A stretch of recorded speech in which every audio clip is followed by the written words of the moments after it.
guy joined the men's. I said, "What's up?" He's not yaping me. Like I said, I'm not coming in a tie and a suit for what? He said, "They're not yaping me."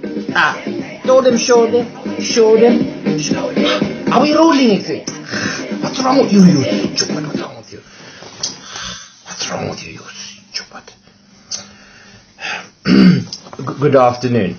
The Goffal news read by your boy Q Cash.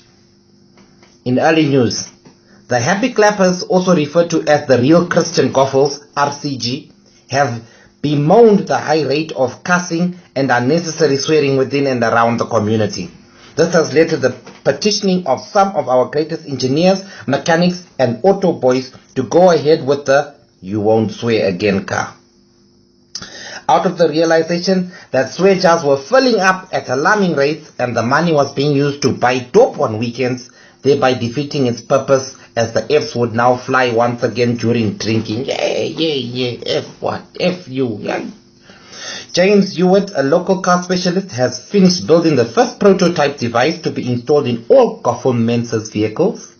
The "I Won't Swear Again" device automatically switches the car off, the engine off, if and when anyone swears in the vehicle for a penalty of 5 minutes.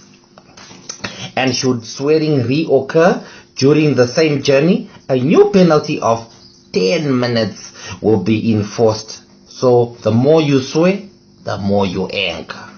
What we have here is the new prototype. This device here is for all Goffal Gs. Michael, you can explain more on the car for us, please? So we've just finished installing about 49 customizers right now. And right now this device, we've installed it in this G.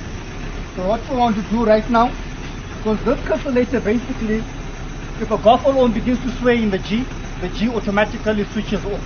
So now what I want to do right now is I want to give it a test run to check how does this device actually operate. Hey, what's that, man? Lacquer. Also, as you guys can check, this device is actually working Munandi here. This device will enable colored people to travel to different destinations in total peace with no swearing. For example, those who love fishing know that they need to get to the dam very early. So you say, if you swear, you won't make it. That's all craft. From Zimbabwe, this device is to be installed on all Indian cars beginning with Durban. As this is no hotspot for swearing, with the way Bayons swear in Durban, they will be catching buses, brah. Those Subarus will be parked.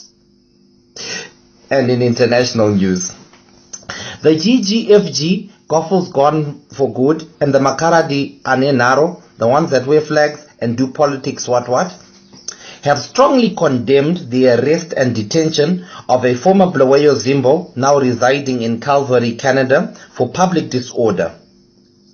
These were the words he was heard screaming. Hayi, sengidakiwe. Ngiyakumbula ngathi sengizibhotshele.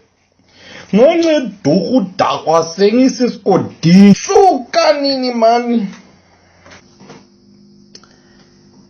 In education, the Association of Goffal Twangers AGT has warned the government to take them seriously by threatening to introduce Goffal slang by Guinya as a language at Moffat Primary School if their kids were forced to do other indigenous languages in the new school curriculum. And in entertainment, top Harare DJs Rex Raiders and Rose have announced that they will be reintroducing waltzing at their gigs as well as rumba music. This in an effort to mix up their routine and attract new revelers. Rex confirmed that rumba music will be played towards the early morning so as to encourage colours to go home, as they normally only go when the music is turned off. Meanwhile in Blaweyo, VJ Barry Weber is in advanced stages of negotiations with management to reopen Sun City afternoon session, as the good rains have led to the Blaweyo City Council's allocation of entertainment funds in the City of Kings. A truce has been signed between Thorn Grove Boys and BG Boys after years of fierce clashes. This is a welcome development. In the case of the cancelled competitions, we have it on record.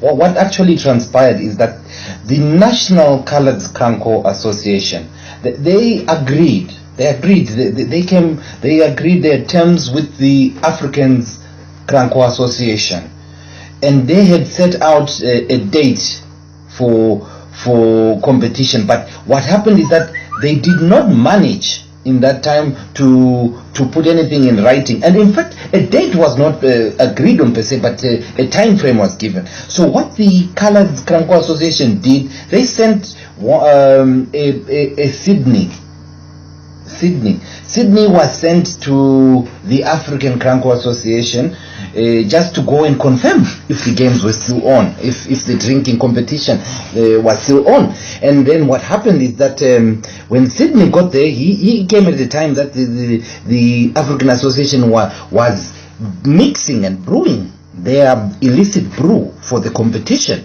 And what happened is that because of the overwhelming smell of that drink, Sydney just asked them, could I taste? I would love to taste before I go back. Could I taste?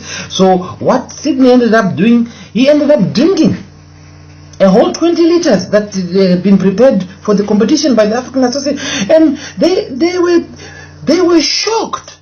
Nobody had ever drinking 5 liters of their illicit brew.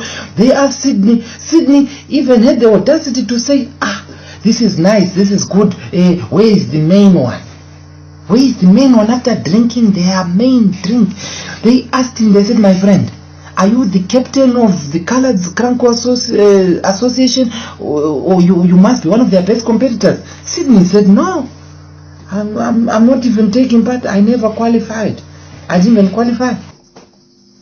I've been Q Cash. This has been your afternoon news. I hope you had a good time. Take care. Peace.